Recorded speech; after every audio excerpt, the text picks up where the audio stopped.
Bom dia a todos. Quero cumprimentar a Isabela, cumprimentar a Cláudia, desejar êxito a todos os secretários e a todas as secretárias, desejar que vocês tenham sucesso nessa jornada, tanto aqueles que têm a oportunidade de começar agora o trabalho, quanto quem já teve a oportunidade de exercer aí a função de dirigente municipal há um tempo atrás. Eu trago um abraço do secretário César Calegari, ele deve se unir a nós aí nas próximas horas, e quero dizer também que nós estamos entre municípios que têm desde a população de 1.000 habitantes até a população de mais de 1 milhão, passando por São Paulo, que tem 12. Então, eu quero dizer que, embora existam essas diferenças relacionadas à territorialidade, ocupação dos espaços, índice populacional, existe um fator que nos une, um fator que é absolutamente comum a todos nós, que é o desejo sincero, que é o firme propósito de realmente ter uma educação de qualidade social, de que a educação realmente consiga contemplar o desejo maior, que é o de atender às expectativas de aprendizagem, de permitir que as crianças tenham uma escola que seja bonita, que seja agradável, uma escola que consiga realmente oportunizar experiências e vivências enriquecedoras. Aquela escola que o Paulo Freire falava o tempo todo, uma escola que busque a emancipação humana. Então, que tenhamos esse sonho comum e que consigamos realizá-lo. Acho que a apresentação não está aqui ainda na tela. O nosso tema é um tema instigante, é um tema que chama a atenção, formando equipes com alto desempenho, e eu arriscaria dizer com absoluta confiança que nenhum gestor, por mais capaz que seja, por mais competente que seja, por mais inteligente que seja, por melhor boa vontade que tenha, consegue ter um excelente trabalho se não tiver uma equipe. Então, a formação da equipe, ela é muito importante. Uma equipe que, na verdade, consegue respaldá-lo. Nós estamos aqui no evento, né, e a Secretaria de Educação precisa continuar o trabalho, os alunos têm que estar na escola, então é fundamental o trabalho dessa equipe respaldando. Eu trouxe aqui algumas provocações em quem é o secretário municipal da Educação. Então, todos nós conhecemos alguns assuntos de forma superficial, conhecemos um assunto de forma mais criteriosa, um assunto que seja objeto de pesquisa nosso, um assunto que demande maior interesse nosso, um assunto do qual nos dedicamos com maior ênfase, com maior entusiasmo. Mas nós precisamos conhecer vários assuntos. Eu vou dar um exemplo bastante concreto. Se nós nos dedicarmos, por exemplo, à política da EJA, da educação de jovens e adultos, nós corremos o risco de deixarmos questões de alfabetização de lado, corremos o risco de deixarmos questões de educação integral de lado, corremos o risco de deixarmos a lei que trabalha as questões da diversidade étnico-racial, 10.639 de lado. Então, é fundamental que, por mais que nós tenhamos um assunto do qual gostemos mais, é fundamental que tenhamos entendimento dos outros e é fundamental que tenhamos equipe que consiga nos respaldar nesses outros assuntos. Esse secretário é um secretário que ele precisa ter relacionamento com a comunidade escolar. Diretor, supervisor, serviços gerais, merendeira, toda essa equipe que está lá na escola. E ele precisa também ter um relacionamento com a comunidade, pais de alunos, enfim, as ONGs, aqueles setores todos de mobilização social e de movimentos sociais. O secretário tem que transitar em todo esse meio. Ele tem que conhecer o prefeito, ele tem que conversar com o prefeito, ele tem que conversar com os outros secretários. Existe uma relação de interdependência entre algumas secretarias que não pode passar despercebido. Secretaria de Assistência, por conta do trabalho intersetorial, Secretaria de Saúde, Secretaria de Governo, Secretaria de Finanças. Na Secretaria de Finanças, tem um aspecto interessante. A legislação, ela diz que o secretário da Educação precisa ter gestão plena dos recursos. Eu não vou nem fazer essa pergunta, porque eu tenho certeza que a maioria dos municípios não tem gestão plena dos recursos. Mas é fundamental que o secretário conheça as questões financeiras, que ele busque entendimento, que ele não se limite a simplesmente executar o orçamento. Porque se ele for executar o orçamento, ele não vai ter êxito. É muito simples executar um orçamento que estava planejado. Agora ele tem que ter o desafio de fazer as suplementações necessárias, remanejamentos necessários. Ele precisa tomar para ele esse assunto. Ele não pode ficar sob júdice da Secretaria de Finanças ou de quem executa o orçamento. Ele precisa conhecer os aspectos jurídicos, né? Ele também não é advogado, mas ele precisa conhecer. Existem alguns assuntos, eu tenho certeza que a Cláudia já fez isso e muitos de vocês, tem alguns assuntos que você pessoalmente sai pesquisando, porque por mais que exista o entendimento jurídico, eles não entendem de legislação educacional e não entendem do chão da escola. Então, alguns assuntos ele tem que pessoalmente pesquisar e embasar o próprio corpo jurídico. Ele precisa atender a imprensa. Quem é essa imprensa? É aquela imprensa que nós conhecemos, que gosta dos assuntos complicados. Eu falava no município que eu tive a oportunidade de ser secretária, que bastava uma criança em alguma creche ter um problema que a imprensa estava toda lá. Mas as questões positivas a gente tinha dificuldade. Então ele tem que transitar com a imprensa, ele precisa saber o que dizer para a imprensa, como dizer, né, como conversar com essa imprensa, porque ele consegue o respeito até da imprensa, se ele mostrar seriedade no trabalho.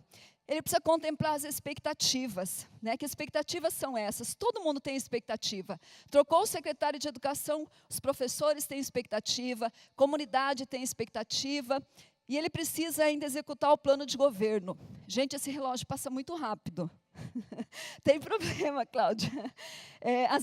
A execução do plano de governo. Teve um plano de governo que foi exitoso nas urnas, né? E ele precisa executar esse plano de governo. O secretário não pode passar alheio e não conhecer esse plano de governo sob risco de ter problema também. Quem é ainda esse cidadão? Ele é cobrado em relação ao desempenho, ele é aplaudido, ele é criticado, ele é elogiado, né, dependendo do que ele faz. Ele herda equipe com estabilidade garantida por lei. Não é objeto da nossa conversa hoje, mas a equipe já está. Né, e ele tem pouca ingerência sobre essa equipe. Vamos falar um pouquinho sobre isso, porque ele tem dificuldade para recrutar. E algumas vezes ele não tem participação na composição dos próprios quadros da secretaria. Eu arriscaria dizer que esse é o aspecto mais perigoso, porque se você se sujeita à determinação política, indicação simplesmente política, você corre muito risco. Então, é importante que haja aí um equilíbrio e que ele tenha condições, né, Cláudia, ao menos de escolher as pessoas que trabalharão com ele na secretaria e que sejam contemplados através de critérios técnicos, respeitando, obviamente, pessoas que têm afinidade aí com a questão também do plano de governo. Tem um tema aqui que eu gosto muito de falar, e eu tenho certeza que quem já foi secretário disse isso.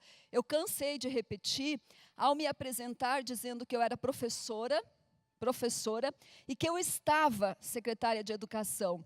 E que esse estar secretário, ele é complicado, porque a tua passagem pelo cargo é transitória. E eu tenho uma péssima notícia para vocês, que é a média de permanência de um secretário municipal aqui no país é de 2 anos. Então, inclusive, eu acho que ao final do ano que vem, todo mundo tem que passar no RH, tem que passar lá no RH, enfim, porque a média de permanência é de 2 anos. Mas a gente precisa aumentar essa média. E a gente precisa ter consciência de que é transitória a nossa passagem, mas o nosso comprometimento não é transitório. A nossa passagem pelo cargo, ela tem um avanço, ela tem um poder muito maior do que essa transitoriedade. Então, é importante que a gente reflita sobre isso. Como formar equipes para conseguir bons resultados?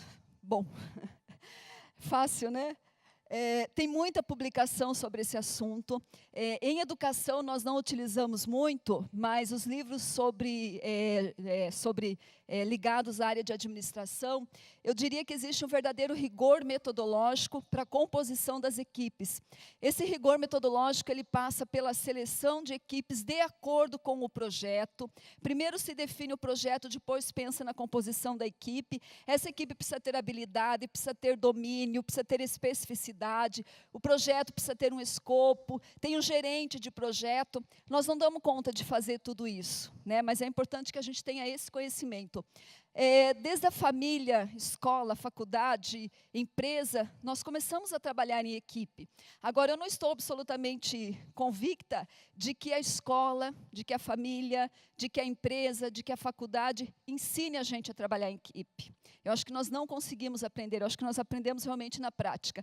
E tem ainda uma outra situação que eu acho importante, que é a diferença entre gestão e liderança. Eu acho que a Isabela, na fala dela, apontou um pouquinho mais sobre isso, mas o gestor é alguém que executa. O gestor é importante, o gestor, em razão do cargo que ele ocupa, ele exerce uma função, ele manda, porque tem uma posição hierárquica, mas o líder vai além disso. O líder é alguém que tem empatia, é alguém que lidera, é alguém que sabe que sabe delegar, é alguém que sabe como cobrar, é alguém que consegue realmente reunir um grupo e levar avante um projeto. Esse líder é o que nós precisamos ser. Eu acho que todos nós somos gestores, né? Mas quantos de nós somos líderes?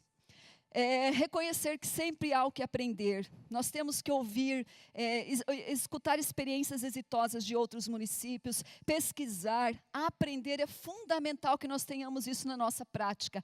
Nós precisamos nos esforçar no sentido de termos coerência, coragem, maturidade, conhecimento. O líder tem que ter esse perfil. A equipe precisa estar afinada, ela tem que compartilhar. A equipe tem que encaixar as habilidades suas na habilidade do gestor. Então, é fundamental que essa equipe esteja afinada, tenha metas comuns, saiba para onde está indo, saiba o que precisa ser feito. Tem um exemplo que eu gosto de citar, que é o da águia. Então, a águia, todos conhecem, quem estuda sobre liderança sabe da águia, mas, enfim, a chefe, a líder, quando ela está cansada, ela se afasta e outra águia assume a posição de liderança. Isso ocorre porque, se alguém não conseguir completar uma tarefa, o outro tem que ir lá e completar. Isso é fundamental dentro de uma equipe. O líder tem que dizer coisas boas, se for necessário. Algumas pessoas acham que não precisa dizer, mas eu entendo que precisa. Alguns momentos ele tem que dizer algumas coisas ruins, mas ele não precisa ser cruel para dizer isso, né, para chamar atenção. Ele precisa ter sintonia com a equipe, ele precisa ter confiança, ele precisa ter comprometimento. Existe um exemplo que eu também gosto de citar, que é a dos pedreiros que estavam construindo uma obra. Então, eles estavam os três trabalhando, e quando perguntados sobre o que faziam, o primeiro respondeu: estou assentando tijolos. O segundo respondeu: eu estou construindo um muro. E o terceiro parou, olhou para cima e falou assim: eu estou construindo uma catedral. Então, que a gente consiga ter uma equipe capaz de construir catedrais, uma equipe que saiba o que precisa ser feito e que consiga fazê-lo com absoluta competência. Esse é o nosso desafio, né? É isso que nós precisamos construir aí no dia a dia da nossa atuação. E eu trouxe aqui alguns exemplos do período que eu tive a oportunidade de ser secretária em Foz do Iguaçu. Eu fiquei secretária há 5 anos, até o final agora de 2012.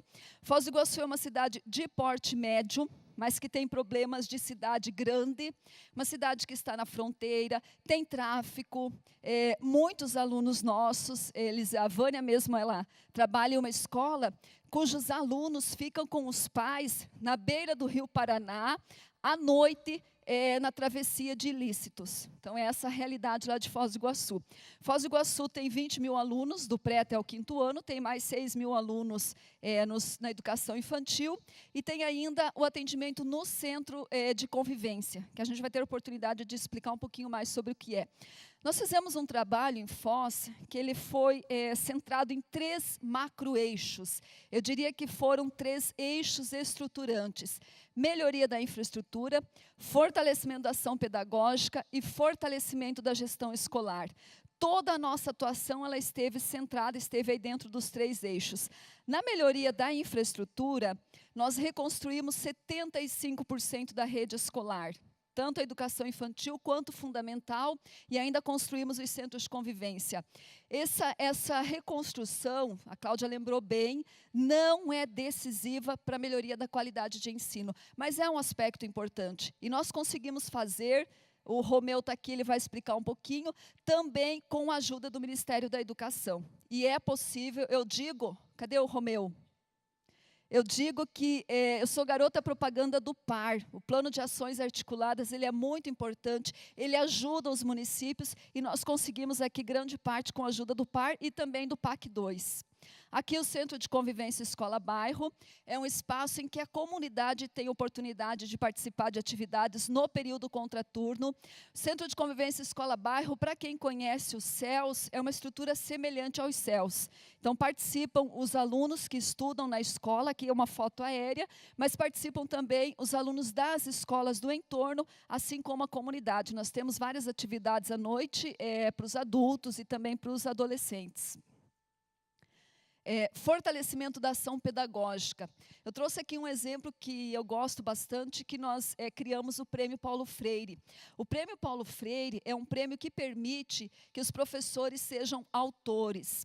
Então, o professor tem condição de escrever sobre a sua prática. Nós discutimos isso o tempo todo, que o professor da educação básica não consegue construir teoria, e o Prêmio Paulo Freire ele deu a possibilidade do professor escrever sobre a prática dele. E assim, teve uma excelente adesão lá no município, os professores gostavam muito. Formação continuada, houve um investimento muito grande na formação continuada.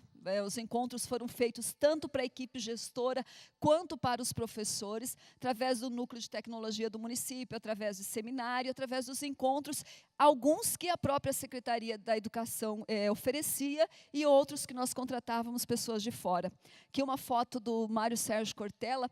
Aliás, o Mário Sérgio Cortella, ele tem um livro que eu gosto muito, que é o Qual é a Tua Obra?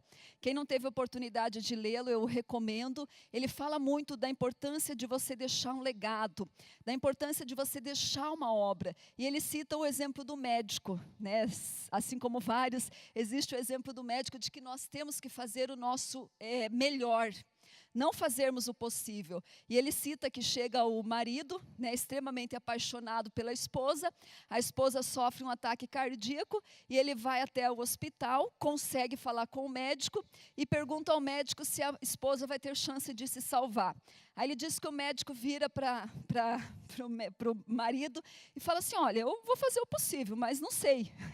Ele cai, né, o marido cai morto na hora. Então, não dá para a gente fazer o nosso possível dentro da função que exercemos. Nós temos que fazer o nosso melhor o tempo todo.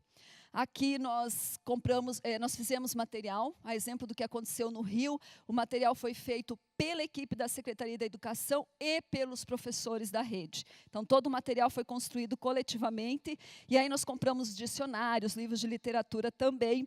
O concurso para o professor, nós inovamos, porque nós criamos algumas outras etapas.